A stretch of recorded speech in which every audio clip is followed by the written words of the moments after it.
What's going on, everybody? It is Monday afternoon, January 12th, 2015. I went to physical therapy this morning and I was cleared to go back to the gym and train, which is where I'm headed right now. And as you can tell, I have a big smile on my face. I did not think I would bounce back this quick. The doctor said I'm responding very well.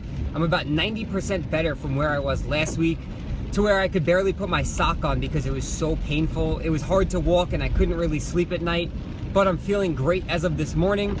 He said, obviously, take it easy, but you're allowed to push yourself. And this is something that I'm going to talk about in future videos, in voiceovers, how, correlation does not equal causation. So deadlifting does not cause herniated discs, as a lot of people were saying. So I'll be talking more about this in future videos.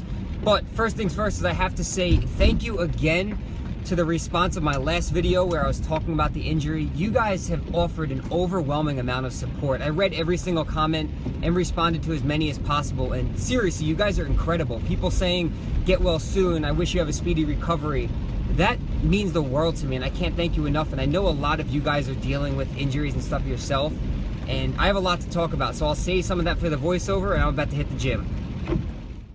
Alright, so we are back in the gym hitting a chest and triceps workout today, and as you can see, I'm going very light with the exercises, just trying to get some rep work and volume in and get comfortable with the movements. And what I want to talk about in this voiceover is injuries and how to deal with them, because after reading the comments from the last video, it's amazing to see how many people are dealing with this, but a lot of people aren't sure what to do. They almost feel helpless. So I just want to share some ideas with you guys that might be able to help you overcome an injury, or at least have a different outlook on it. Because it's important to understand that injuries are not just physical, but they're psychological as well. They seem unfair because all we want to do is better ourselves. We're working so hard to getting better, and we really don't deserve this, but we start to experience emotions like denial and anger and depression because we're taken away from doing something that we love to do. So I just want to share with you some things that might help you recover a little bit quicker and also try and stay motivated throughout the process. And the first thing you have to do is accept responsibility. And I'm not saying it's your fault that you got injured, but if you are, you're the only person who could determine the outcome. And if you take responsibility during this recover period, during your setback, you'll see quicker progress rather than sitting there with feelings of self-pity, asking yourself, why me? Why did this have to happen to me?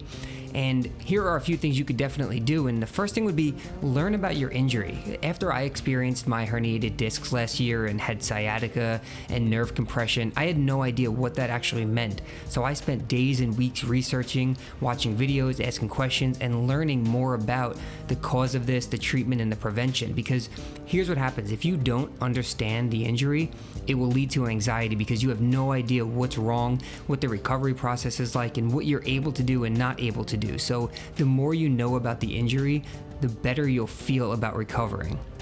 Another thing you could do is set goals for yourself. Just because you're injured doesn't mean that life is over. And I understand that training might be your passion and your livelihood, but it's not life. It's just a part of life. So remember, your life doesn't end because of an injury or a setback. You could still set goals for yourself and work towards achieving them. You can focus on maintaining your fitness and nutrition while injured. So just because you're injured doesn't mean to throw your nutrition in the garbage and start getting fat. You could work on different techniques like relaxing, stretching, flexibility, and if you're able to do some cardio. So it doesn't mean that all aspects of training are gone. You could still work on something. You could spend your time outside of the gym educating yourself. Maybe you want to be a personal trainer or a strength and conditioning coach, but you never had the time to study for the test. Take the time that you would have spent in the gym and maybe invest in an online course or read some different books. Learn more about fitness and nutrition to expand your knowledge. There's so much information out there on exercise science, and maybe you can learn how the muscles work, why they work, and that can help you in creating a new training program or even helping someone else out. So there are so many resources out there, and it's important to stay productive if you're dealing with a setback. So with the right knowledge, support, and some patience, you can overcome your injury without turning your entire world upside down. So I hope that really helped you out. I'm going to make more videos talking about how I dealt with the injury and maybe some things that can help you as well. So thanks as always for watching. Thank you guys for your continued support. Much more content coming soon. I hope you enjoyed the video, and I'll see you guys all in the next one. Take care.